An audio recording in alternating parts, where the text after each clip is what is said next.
So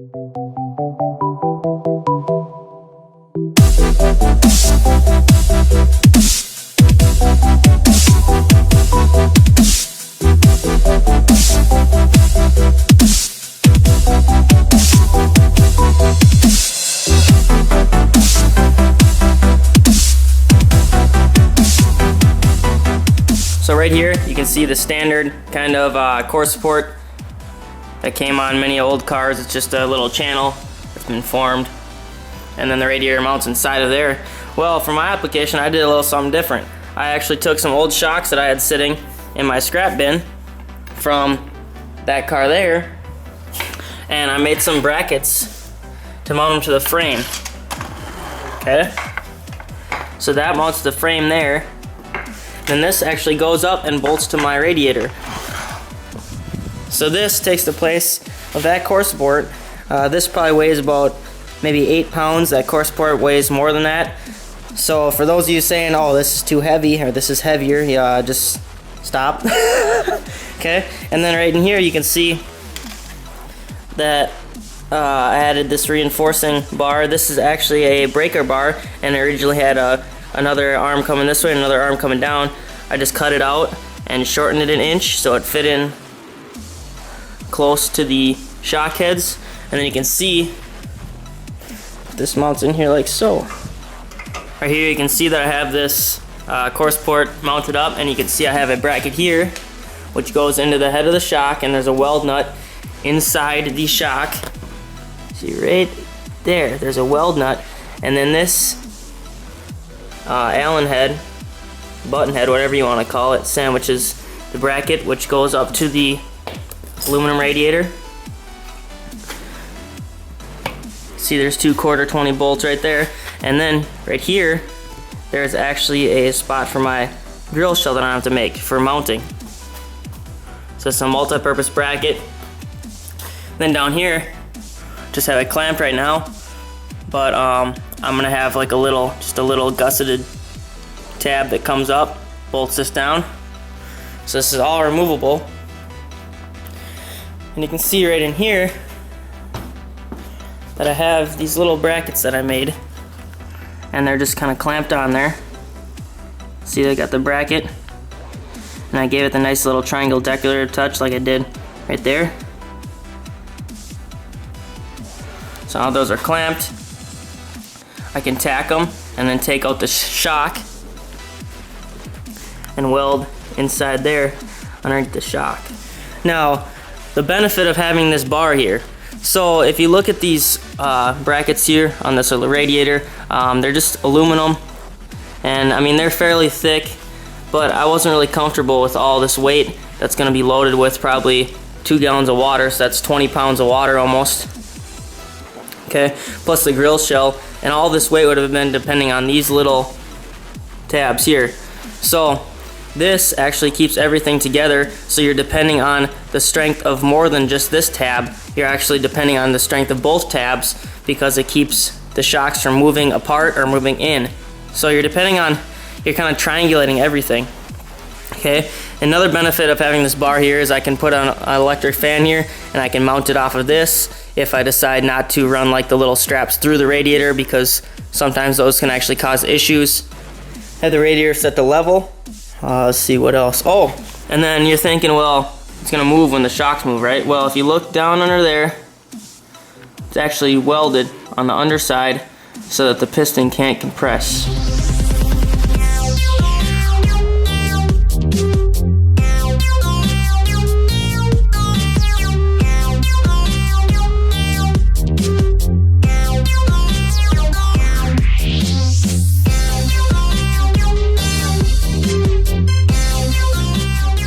So it's about 3 in the morning, and I've been down here kind of slaving away, working on the grill here. You can see what I got so far.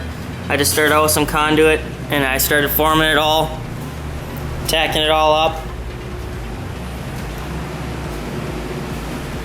Got it mounted on there. Now I'm gonna take it off the mounts and finish welding and grinding all this stuff, make it look kind of cleaner. And then I can actually start to wrap it in steel. And you can see it's pretty symmetrical, not bad for kind of winging it. You can see right here I got it kind of tacked up and mounted there. And then down there I have those supports which go to a little channel, 1.5-inch channel which slides over my cross member. And then I bolted it to the cross member. It's pretty damn strong.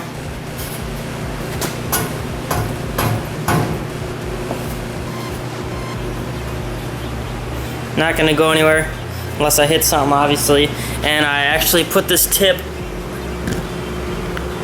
4 inches off the ground because when the rear of the car raises up, the front of the car in turn goes down, and that is about a 1/2 inch from the ground when the back is all the way up. Down here, I'll continue it and it'll slowly blend into there with sheet metal. Up here, I made it so that I could still get my cap off.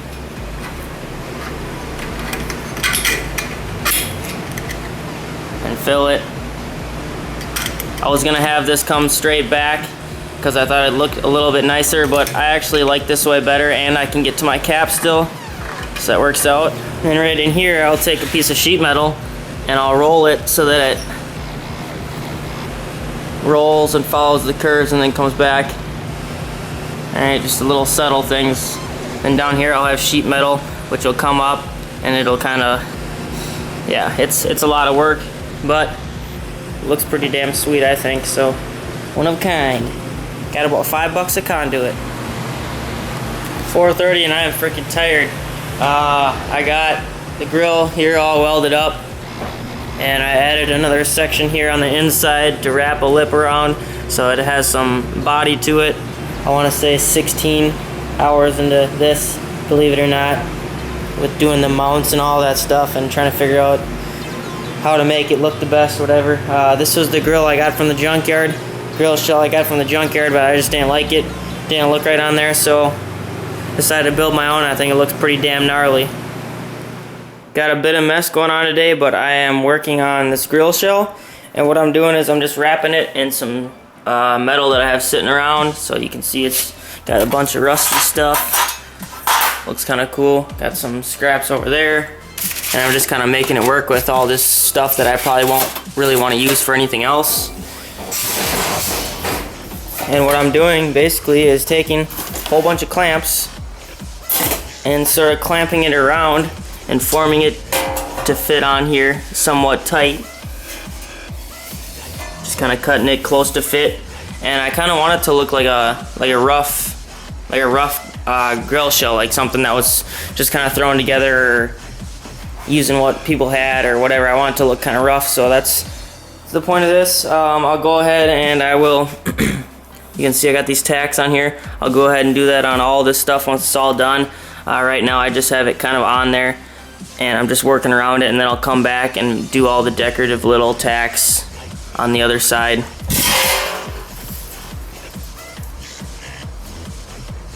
So you can see I have that piece right there curved, and I made a mistake and I started tacking on this side without thinking. So I'm gonna have to cover that up now with some metal that comes over here and then rolls over.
So I took out the truck from storage yesterday and went and got a load of stuff for the car here.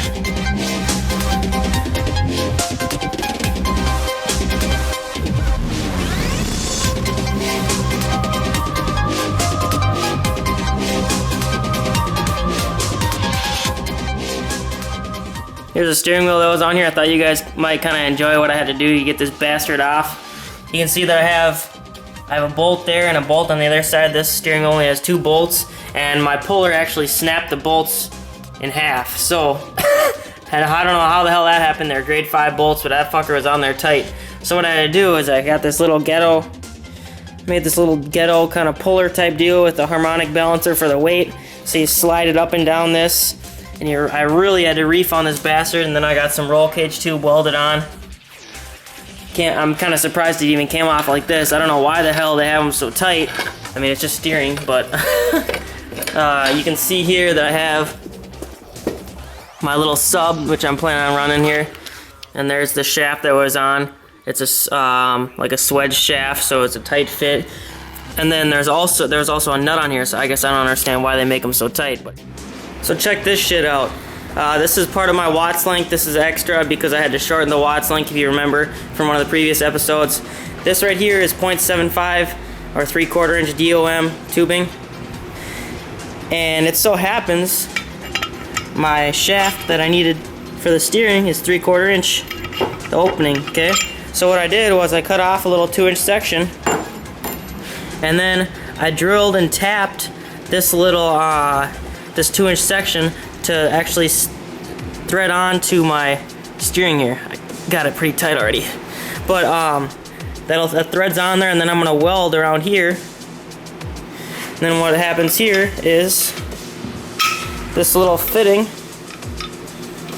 for my Willwood steering setup just slides right on like that, okay? And then once this is all on, you can weld this like this, and then my steering can slide right on. I don't know if I can do this with one hand, but anyways, that's that. I thought it was a pretty cool little setup, custom steering, using what I have, and it'll be pretty strong, I hope so.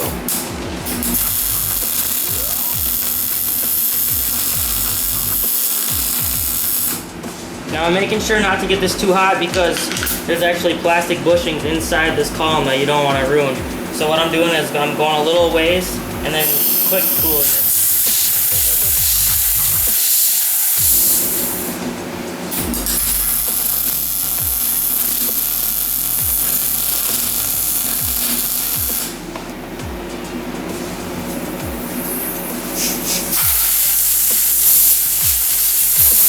And then you can see back here that I have, oops, I made this round plate which has these bolt holes to hold it to the subwoofer steering wheel, and then I have these bolts here which hold on the Willwood disconnect setup, okay?